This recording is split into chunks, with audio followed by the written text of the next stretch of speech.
सोयरी पाइयो दुल्हा नारो कटाई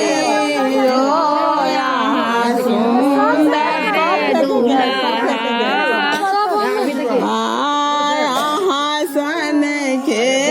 पोता लेलन बेचयो सुंदर दुल्हा के पापायो दुल्हा बर रे नीदर दायो सुंदर दुल्हा सन के बेटा लेलन बेचयो सुंदर दुल्हा इस मूरन के पैसा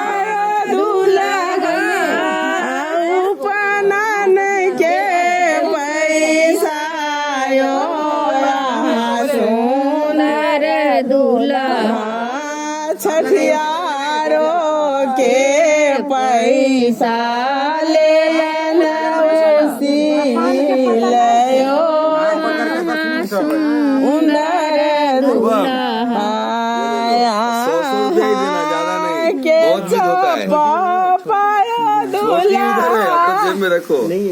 बर रे नीदर दायो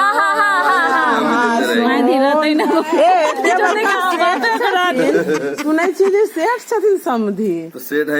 खुद नोट देथिन सेठ हम कहाँ